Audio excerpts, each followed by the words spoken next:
Welcome everyone to this month's regular political theory SRC by IAPSS. We're going to have a very interesting presentation by Thomas Singbeh, and without further ado, let me just hand it over to you, Thomas. Go ahead. Thank you so much, Hendrik. Welcome again, everybody. I'm so glad to see your faces after such a long break. Okay, today we'll be discussing the show. Can I share my screen now? I think so. Okay. Okay. Can you see it? Yes.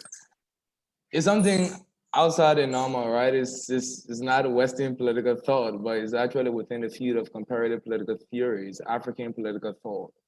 So it's not any attempt to decolonize Western political philosophy, which is completely impossible to do, but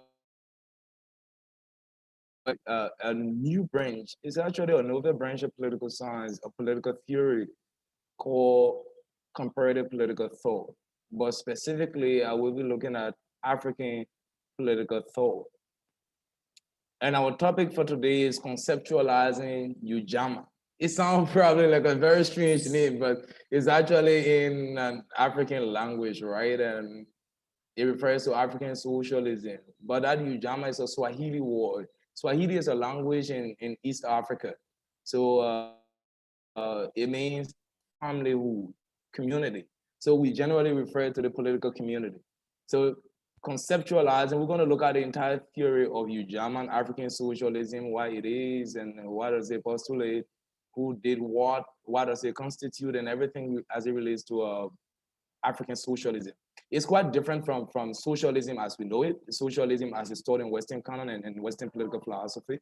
But it's another, is socialism having an African phase, an entirely different spectrum. And something unique, I was reading something very unique from Sheldon Wolin, and I think it's incredible. He was a very great American political philosopher, and he contributed so much to understanding and promoting the discipline of political theory. Sheldon Wolin wrote that the philosopher's attempt to give meaning to political phenomena is both assisted and delimited by the fact that societies possess some measures of order, some degree of arrangements which exist, whether that society or whether that philosophers or not. There are boundaries, this boundaries and substance of political philosophy is significantly determined by the practices of existing societies. So the political philosopher takes into consideration a myriad of different circumstances that is involved some sort of anthropology, history, the sociology of a particular society. So studying the institutionalized processes and set of procedures is very important in order for that political theory to understand a particular political phenomenon. And for him, he considered what is important for political theory, he wrote, is that these institutionalized practices play a fundamental role in ordering human behavior. In order for you to have a grasp of these circumstances and these situations, it's incredible. And it's very important that you have a total view of how that society exists, because you can have philosophers outside of the construct of that society. And Roxanne Urban, she's actually a great political philosopher, or comparative political theories at Pennsylvania University. She got her doctorate at Princeton University. She wrote that there's an arbitrary boundary between comparative politics and political philosophy, political theory. So in order for you to advance comparative political thought, it's important that people consider political practice and the historical circumstances of existing societies. So comparative political theory actually brings to bear all of these circumstances and provide all the non-Western societies a chance to continue.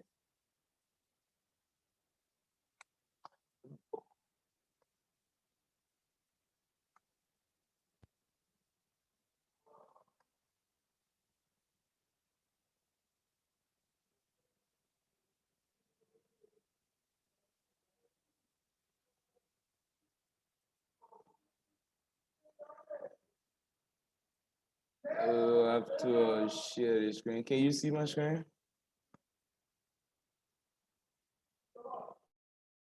Now we're seeing the presentation, yeah. Sorry, can you see my screen? Yeah. Oh, very well, thank you.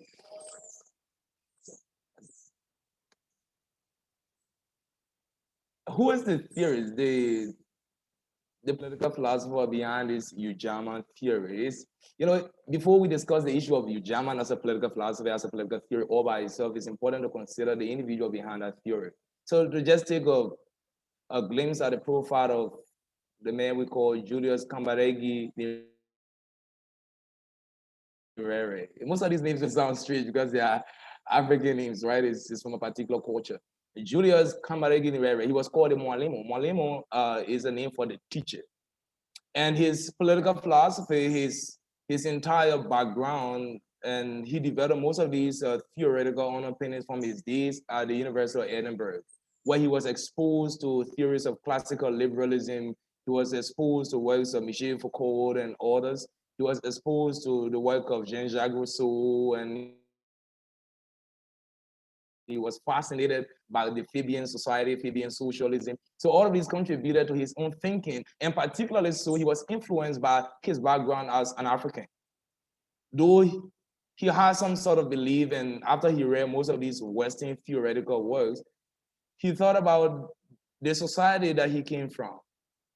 How can he blend African values and the traditional structure of African society, looking at the concepts of free, equal society, concepts of power and authority, all of these are theoretical concepts. How can he blend them with that of African values? So he looked deeply within the African society and see what specifically existed within the African society that can be added readily within the canon of political theory, political philosophy, and can provide for the development of that particular society. So to say it in short, what he actually thought about was the fact that whenever you look deeply within the African society, there are certain tenets and certain concepts, certain ideas that are ingrained within the African society that probably people might have found that within books of Western political philosophy or Western political thought. But these practices have existed and continue to exist within these African societies. So he was a philosopher that was thinking back to his background, following what Sheldon Wallen said. He was looking at the society as a basis for his own philosophy, and not just some sort of abstract philosophizing outside of a particular context. So he looked at the context of the African society and see how these concepts can be used in ensuring we understand the political system of African society. Almost like when you go back to Asian political philosophy, you study Plato works on what is justice and what is a good society, Aristotle on the perfect forms of government. All of these were all concerned about what is a just society, what is a just political community, and how can we understand these just political communities. But for him, it's like understanding these just political community within the African setting, because for this political philosophy, it's an entirely different thing.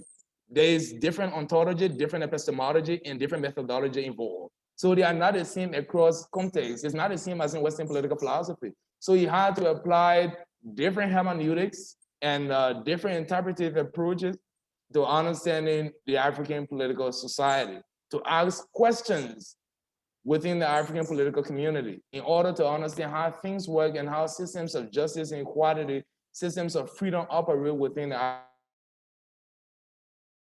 African context. He was born in British colonial East Africa, Tanganyika, in 1922. He was also the first president of Tanzania. He was called Baba Yataifa, that is the founding father or the father of the nation. You know, he ventured into political practice aside from his own philosophical background. So you see an interesting blend of political practice and philosophizing about a particular phenomenon. So he took great interest, not just about understanding the society or propounding theories about the society. He took interest in participating and utilizing that theory within the context of that society. So that makes it particularly unique. You know, Wallen said the fact that for every political philosopher, in order for you to be relevant within the contemporary context, political theory must have epic theories. every theory that explains contemporary phenomena. But for Nyerere, he was actually not just a philosopher, but an activist equally, because he took part in the political affairs of Tanzania. And what was unique is that he incorporated the values of Ujamaa within his own strategic political policy in Tanzania. So that was actually wonderful. He took the concept of Ujamaa that is ingrained in African society and brought it to the fore when he became president of Tanzania. And I think that has been a really interesting thing in the debate. What is Ujamaa? What is Ujamaa? Ujamaa is a big concept. It's actually wide. It's something different from, it's socialism, but it's different from the socialism we know and we read in Western textbooks. Ujamaa comes from a Swahili word that means family, who actually wrote that in Ujamaa Essays on Socialism. This book was translated to English because it was not originally in English. It was actually written in Swahili, and that was Uhuru na Ujamaa, that is freedom and socialism. So essentially,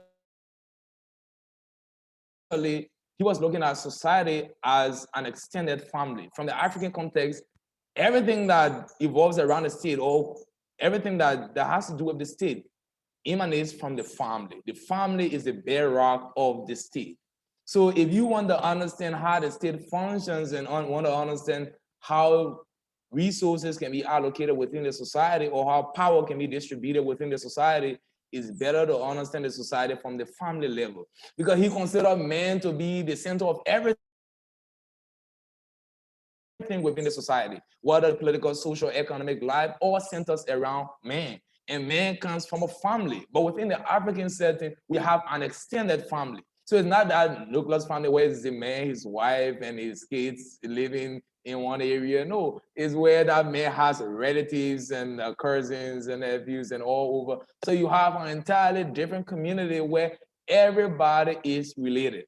So it's like a communitarian system where it's not more individualistic. The individualism is actually frowned upon in this system because the state itself is considered as a family of related people sharing communal values. So that was socialism from an African perspective, socialism having an African phase. And it centers around the concept of African identity. And it considers some economic portion because Nyerere was actually fascinated with theories of Adam Smith and others. So he read most of their works, and he wanted resources in Africa, the allocation of resources in Africa and the distribution of resources in Africa to be done equally, but not on an individual basis, but rather on a communal basis. So that should be the center of all activities within African society. The power structure within the African society was not that of individualism or that of Western hierarchical structure. It was actually that of communal system, communitarian values. So what was essential, what differentiated the African society from the Western society is that the African society was not based on individualism, it's not based on individualism. So if there are concepts of individualism, whether imposed by colonial authorities, they were incompatible with the African system. So to understand traditional African polity, or to understand how political development runs within Africa, it's better for you to understand it on a communal level. Because individuals do not possess resources in Africa. Individuals do not possess land in Africa. He might differ with Locke and others, though he admired their concepts of natural right and right of property. But his own belief is that from the African political theoretical standpoint, right to property is not an individual right, it's a communal right. That is the right of the community. They possess the land, and individuals do not claim access to this land or these properties. So that was totally different from what they knew and what they understood. And he had a view of the ideal society. What represents the ideal society? Like maybe comparing that to Plato Callipoli's utopian state. But what represents an ideal society? He differed from his counterparts like Kwame Nkrumah and other African leaders, Modibo Keïta, and others that were more leaning toward Marxist-Leninism. He differed from them, although they were sufferers of the colonial system, the racist system that deprived Africans of their rights and oppressed them. But he took a different approach, and his approach was more tied around his love for Fabian socialism. That is some sort of democratic socialism, not using revolution or violence to undertake any change, but rather a gradualist reformist way in order to attack situation. Basically, he did not consider class struggle to be of any concern to Africa. He felt that was not an essential concern to Africa, because the African socialism we see here is an attitude of the mind. He thought that African communitarian values must be in order for you to build an ideal African society that was as a result of our own historical background and historical circumstances. Three important elements must be considered, and they are equality, freedom, and unity. These are the three core elements of a traditional African socialist society. Why is equality important? Equality is very important because no one will feel ashamed in any society where they are not granted equal rights. It's not possible. Within the African communal system, everybody was equal, and everybody had equal access to services and equal access to land, and nobody owned more than the other. That's why for Nyerere, he disdained capitalism totally, because he felt capitalism was like an exploitation of man by another man. So it's unfair for somebody to take a huge chunk of wealth of the nation and allow others to struggle in deprivation. People must have that sort of connection to that society. In order for them to maintain that connection or that attachment to that society, equality must be key. Another thing is freedom. When man is not allowed to go about and do his own thing and live his own life in alignment with the values of that society, that man cannot be expected to contribute positively to the development of that society.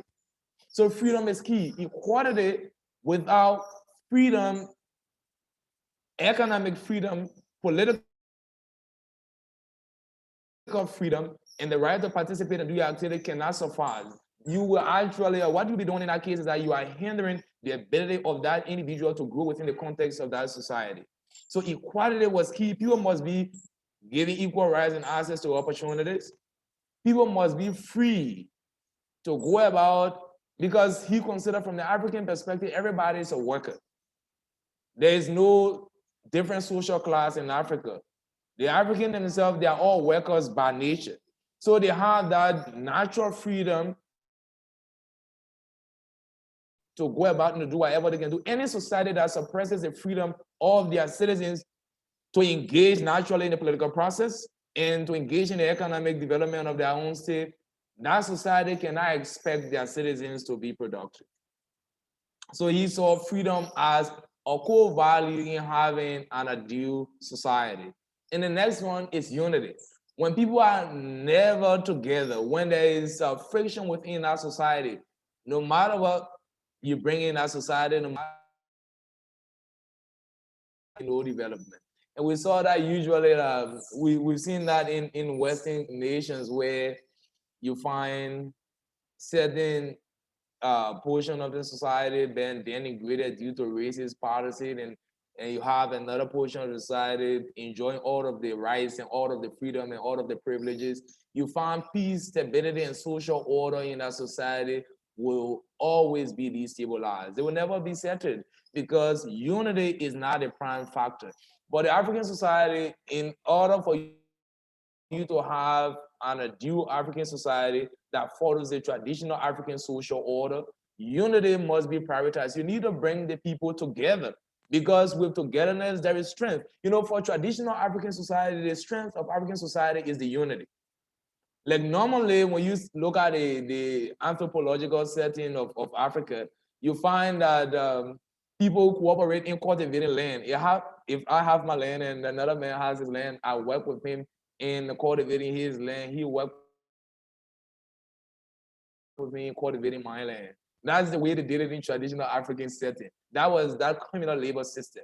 And in terms of decision making, nobody makes decision for the rest of society. No, everybody gets together, reason out, deliberate very carefully through set structures that are well respected, legitimate political structures, and decisions are made in the interest of that society. So when colonialism came, what happened necessarily to Africa is that colonial powers allow certain African leaders to be above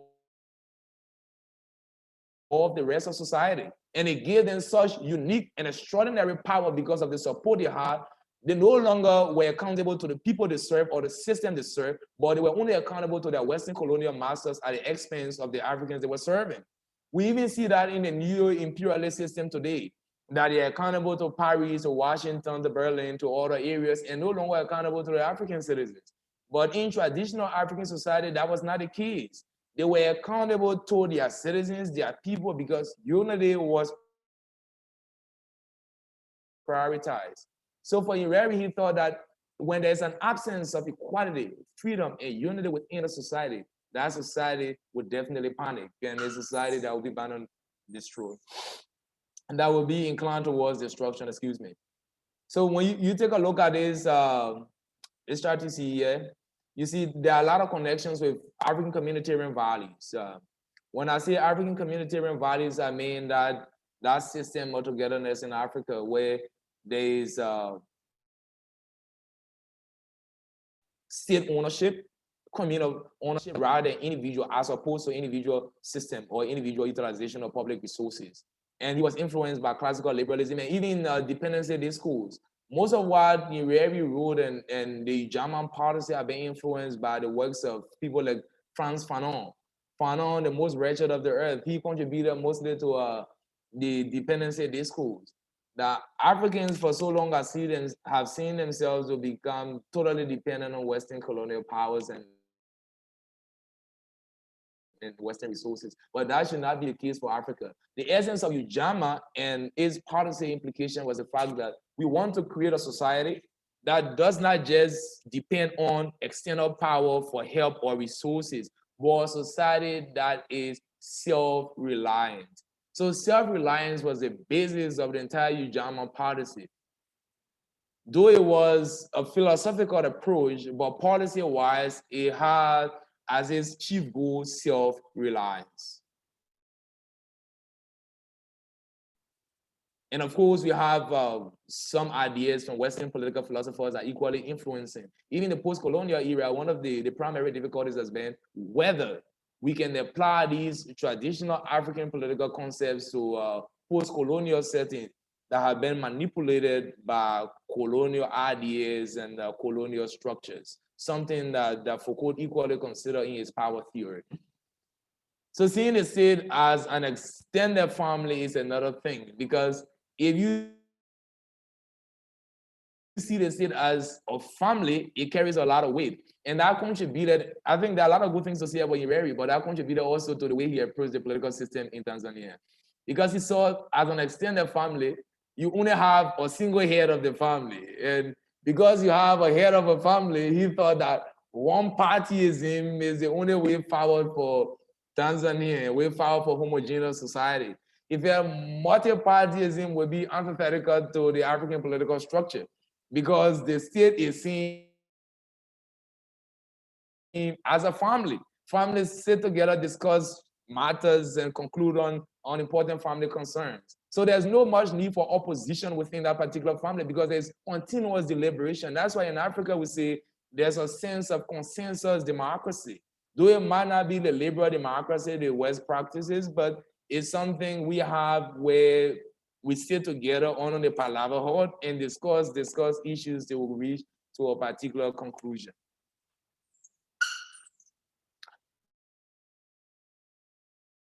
There were many versions of African socialism. We had, like I first stated, that from Kwame Nkrumah, philosophical conscientism, Modibo Keïta, and others who promulgated other theories of African socialism. But what was different with Ujamaa is that Ujamaa was a particularly different form of African socialism. Nyerere frowned upon what he called doctrinaire socialism. You know, for Nkrumah and others, they felt the best way to get rid of the system the West created in Africa was through revolution and through force and through violence and through action. And they imbibed a lot of tendencies and a lot of ideas from Marx and Lenin and all of these. But for Nyerere, he frowned upon using Marxism, Leninism in his own approach to African socialism. He thought African socialism was quite a distinct field of knowledge. It was based on African values. So we cannot imbibe Leninism or any form of revolution as a way to approach political systems in Africa. That's why he thought in another form that we cannot embrace capitalism, that is exploitation, because African society is based on equality. So he was not an East nor West. So he maintained a sort of balance between East and West. He was non-aligned to a certain extent. So his own philosophical approach was a more non-aligned approach. He was neither going West to embrace capitalism, neither was he going East to support Marxism, Leninism, as were his contemporaries. And additionally, he believed that it was an attitude of the mind. It was never class struggle, neither was it a rigid political pattern. For Nkrumah and others, socialism was more like a political pattern, was a system where you force things through and act it. It was like a structure that we saw with other Western political thinkers that were promulgating socialism. Marx, when you read Marx and Engels and others, you notice that there's struggle between classes, different class structures. And because of the struggle between these classes, there will be violent revolution, and the proletariat class have been marginalized by the bourgeois class, and there have been differences between all of them. But for him, he felt that within African socialism, there's no class struggle because it's a unified society. We are not enforcing political rule upon anybody, because even within African themselves is an inherent thing that socialism is part of their lives. Because all their lives, they are living together as a family. They have never lived a divided life. They share things in common, mutual respect, and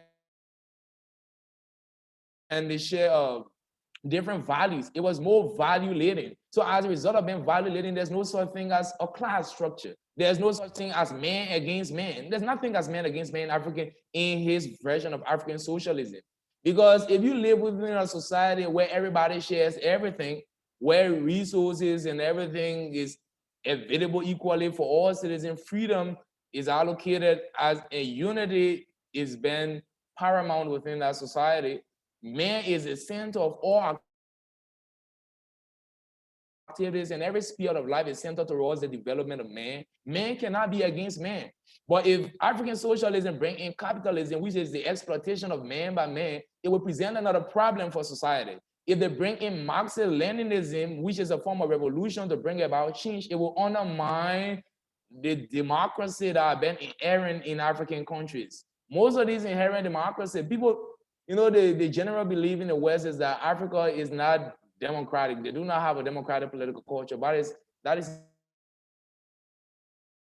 essentially wrong. Because within traditional African society, decisions were not made alone. Decisions were made within context and by people who were accountable. So democracy has been inherent in Africa through different political structures.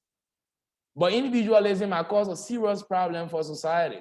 So it's not about whether you go east or west or whether you embrace capitalism or socialism, but let us find what we call the African form of socialism. And the major question here is that where can we go and find African socialism, and how do we define this African socialism? For Nyerere, we believe that it's not actually a question at all, because the central point here is that African socialism has always existed. If you take a deeper look at the structure of the African society, it is socialist by nature. So that was his point. It is socialist by nature. And within African society, man is always catered to by the rest of the society. People wrap their hands around each other to ensure the development of their society. So the question of bringing other forms of socialism will not fare well with Africa. Africa needs to look back into her own system and develop something from her own system that will lead to her development. And almost following what Wolin said earlier that I narrated, the idea of the political philosopher is not to find or to build abstract theory totally separated from existing society. Society has existing platforms, existing structures, existing arrangements. So the work of that political theorist, of that political philosopher, is to look deeply within the context of that existing society and philosophize about the structure of that society, knowing exactly from whence he takes the idea from, and how can he build upon the idea based on these structures that have been laid down and these ideas that have been on from year to year, from age to age. So I think it was rather a duty of Nyerere to go about it and endeavor to study what the African society actually looks like. Because in order for you to understand how the African political system is, you must understand how the society has worked for nearly over a century or more. Because people live here, and people existed here as much as they existed in other parts of the world. They were not barbarians without culture, without system, or without reason. They were people with knowledge and ideas that had the capacity to set up their own system. So they already had their own system here. So the idea, though it was not called socialism, socialism was something, it's actually from the Western English language. So they call that socialism, but for Africa, there was something that doctrinally similar to what socialism is, but it's of another humanist phase. Ujamaa was not just a theoretical position, a political philosophy. It was actually a policy orientation. When Nyerere became president of Tanzania, he started up with the Arusha Declaration, the February 1967 Arusha Declaration. That was his own political strategic policy for change and development in Tanzania. So he incorporated Ujamaa as part of the Arusha Declaration. Ujamaa was the philosophical foundation of the Arusha Declaration. So he thought, when he came to power earlier, he saw a gap in policy, especially in a different way of thinking. Everything was just the same and incorporating everything that comes from the West. He felt that it was more important for Africans to look within their own system and find out a philosophical basis for their action. So it's not just about policy position, it's about the philosophical foundation for taking such policy position. So nothing was better than Ujamaa. So he incorporated Ujamaa in the Arusha Declaration. When the book was published in 1968, the book on Ujamaa, Essays on African Socialism, the Arusha Declaration had already been announced. That was done a year earlier in 1967. So he used 1967 Arusha Declaration as the official inauguration of the Ujamaa policy. But the thought of the Ujamaa policy has existed even before the Arusha Declaration. It's something he had already had in mind for quite a long time and something he had written about in numerous essays. But the book that promulgated it, the book on freedom and socialism, came after this Arusha Declaration, and it has been translated in English and in other languages across the world. So he told that Ujamaa policy, looking at African values and African communitarian system being transported as a political strategy. Wow, that was quite difficult. How can you take pure philosophy and put it into political practice? I think that was one of the most challenging things for any political philosopher. I know for most political philosophers, most political theory is more about theory building and propounding a particular position, trying to exegete something about an idea, or whatever the case is. So it's not more considering looking at strategic political action. I think most political philosophers have nothing to do with political practice in reality. They only think about ideas and theorize about political phenomena. Some of these theories about political phenomena have no real life political implication. But for Nyerere, and the African political system, Ujamaa was not just one abstract theory. Ujamaa had its basis in the African society. And because it had its basis in the African society, it had significant policy consideration. So that was why he incorporated it in his own policy agenda, his own political strategy, his own development agenda, his development strategy when he became president of Tanzania. And when he brought that on board, his objective was to ensure that Tanzania is no longer a dependent state on the United Kingdom, but rather Tanzania, through agriculture, will become a self-reliant state. So Ujamaa as a whole, the entire philosophical concept of Ujamaa in its policy dimension was geared towards achieving self-reliance. Self-reliance as a state, working together, respecting all of the ideal elements to build a strong society, ensuring that that society uplifts itself and does not depend on another society or another power to uplift it from poverty or from degradation. Equally, there have been a lot of misinterpretations of the Ujamaa policy. And there has also been significant difficulty in its implementation. Up to today, most of the ideas from Ujamaa has just disappeared in thin air. You know, when Nyerere ran a one-party state in Tanzania, it did not offer well for Tanzania, and they had to embrace multi-partyism later. And Tanzania ran into difficult economic streak, and there were a lot of problems that eventually led to the death of Ujamaa Nyerere. But that's not to demean in any way his policy, because Ujamaa was a unique philosophical position. But for most misinterpretation, one of the central things is that Ujamaa is not an over-philosophical academic discourse. No, it's not theory building just for academic purposes and academic discourses. It has a policy dimension. Though it is a political theory, an African political theory, but it has policy dimension. It is not an abstract theory.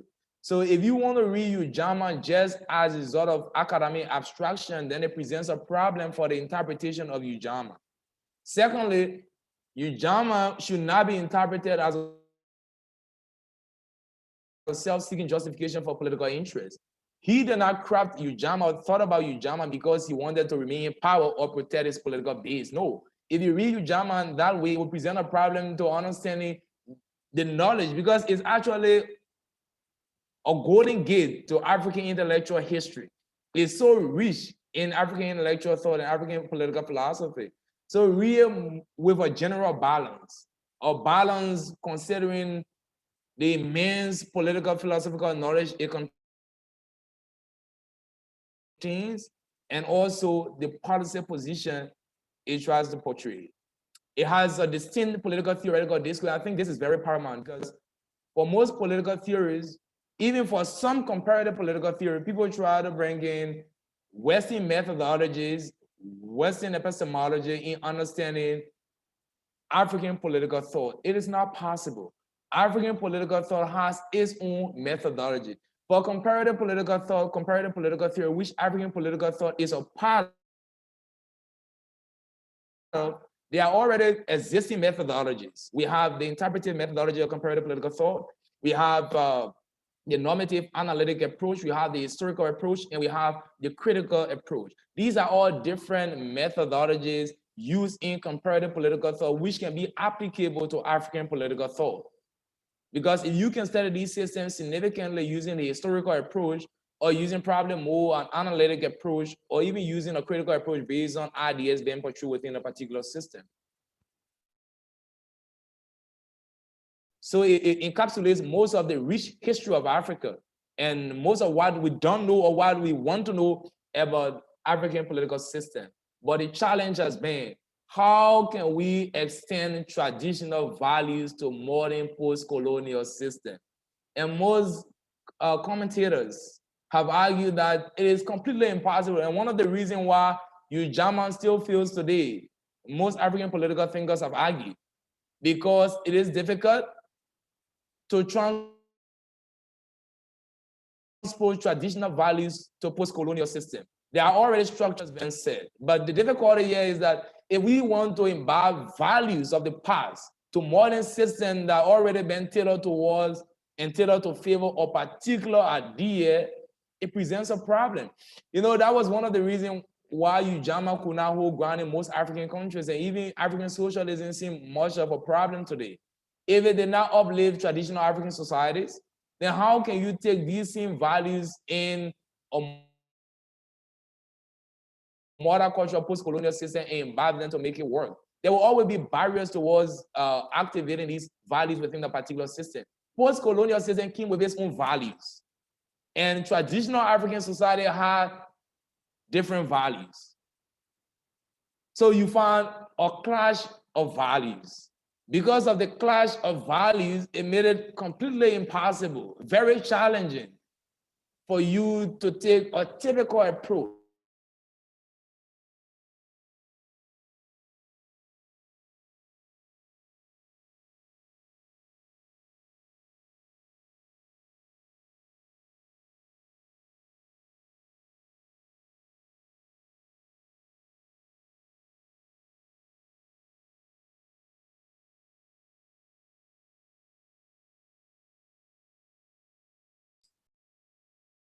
I hope he'll be back in a second.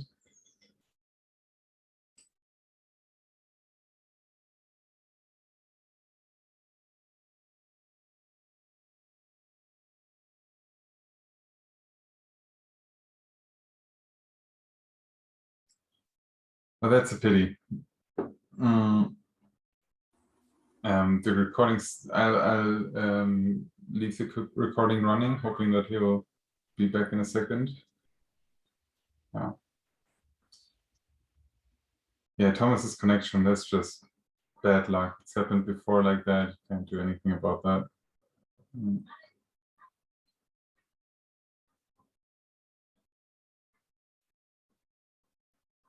I have loads of notes though, so it would be nice if he came back.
Here we go.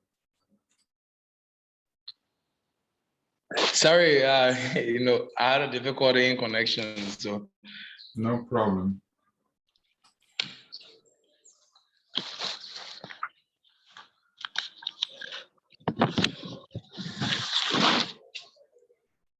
I'm trying to reconnect on the computer.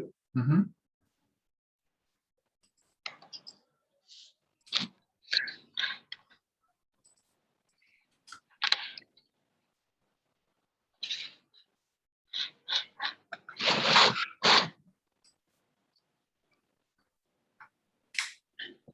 I was already at the end. Let me try to get back on the computer. So,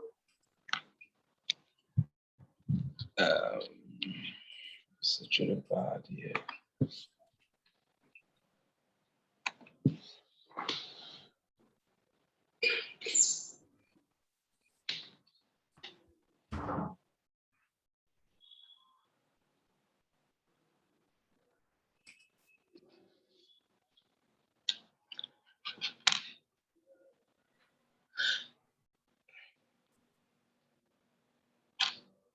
So the network is a little difficult. So I will just answer questions.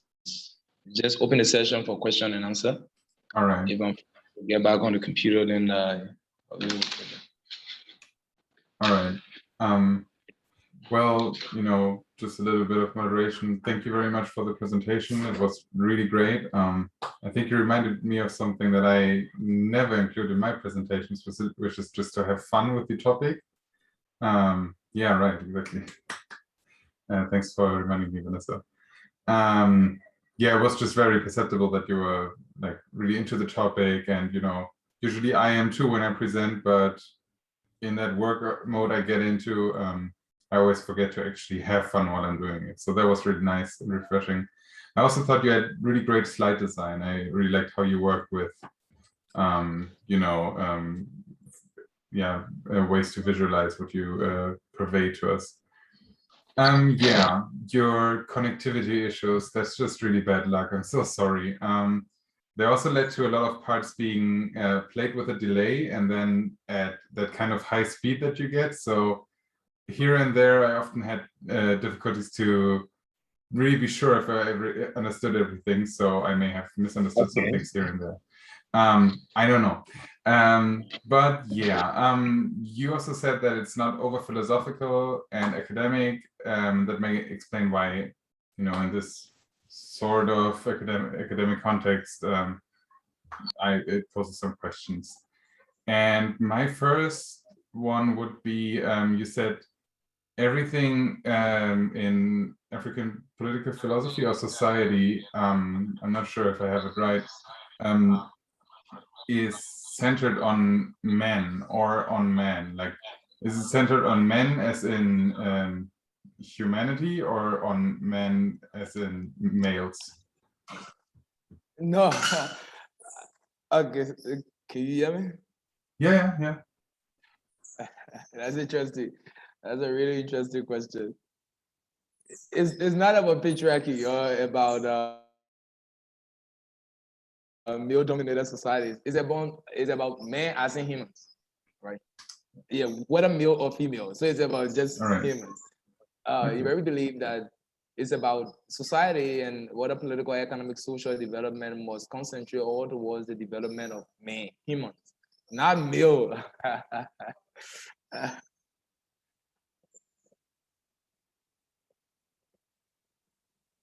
But it's equally, I think, is honest to testify that African society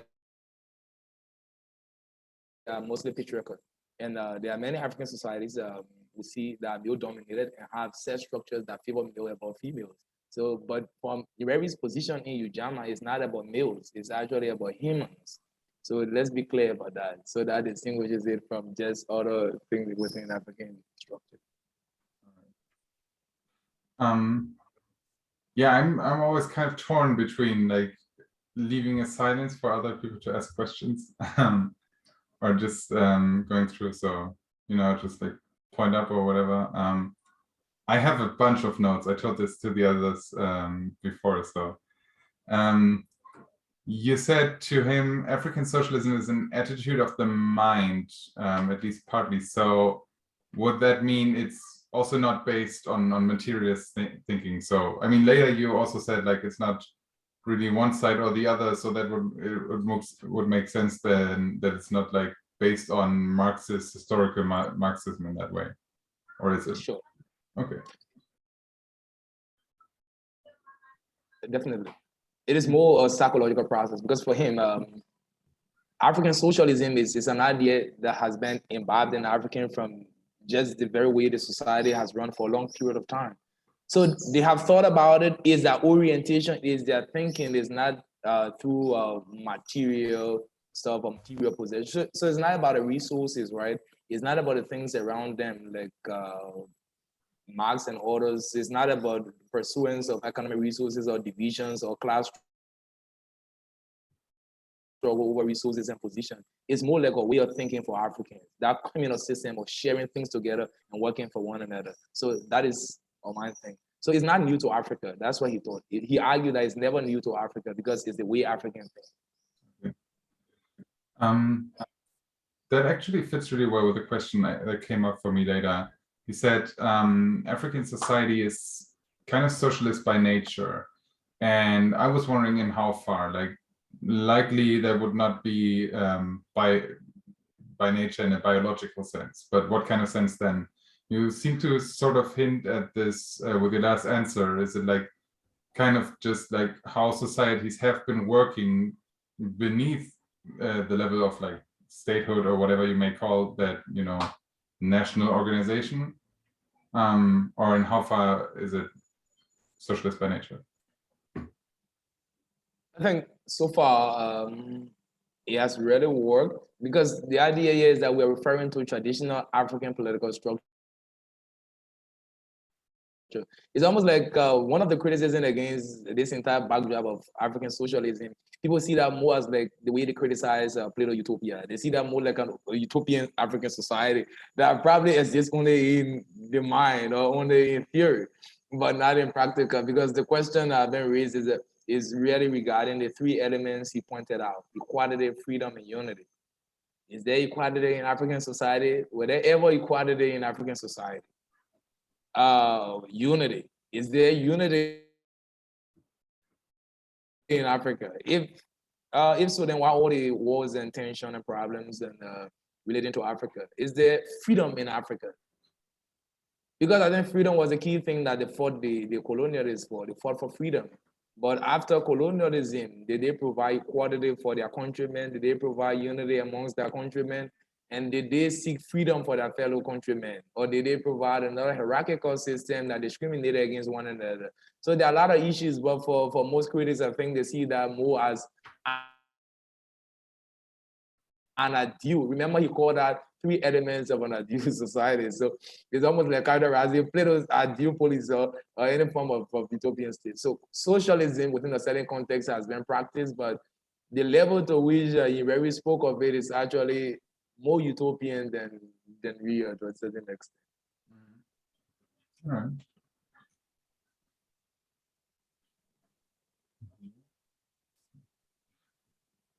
I was also wondering, because I don't know, and how far Nyerere does so as well, but you kept talking about it as like African political theory or African political thought. And I was then wondering in how far it's really African as in pan-African, or is it something more regionally bound to, for instance, Tanzania or to Central Eastern Africa, or are these really patterns that can be observed sort of in the history of all of Africa?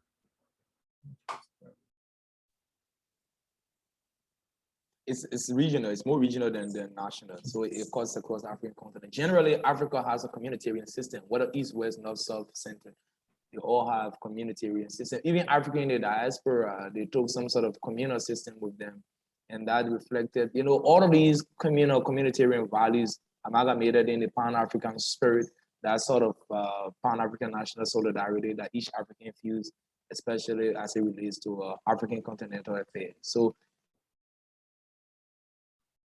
it's more regional and it's also more ancestral to a certain extent.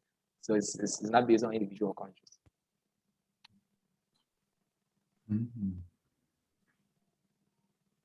And we were talking like about the anthropology of African societies. I think it was meant to be like regarding pre-colonial Africa or African societies. And in how far is that anthropology based? Like, how is that based on how's that source? Like, is it well, really, is it African sources or is it Western sources? How, like, I'm not sure how the tradition has been, you know, interrupted or not by colonialism.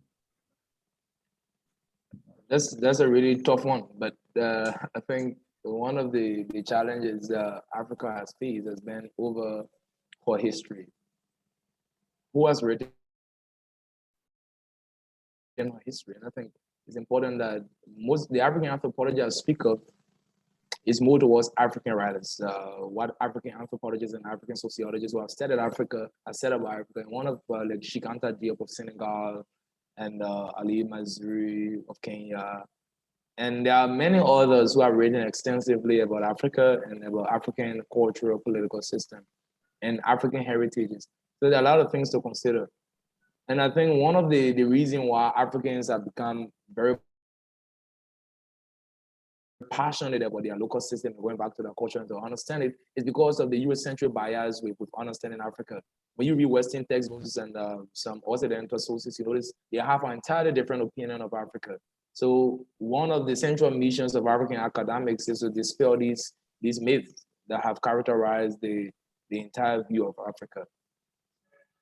In fact, even today, when people look at African political thought, they think of African political thought more as againism, mere againism.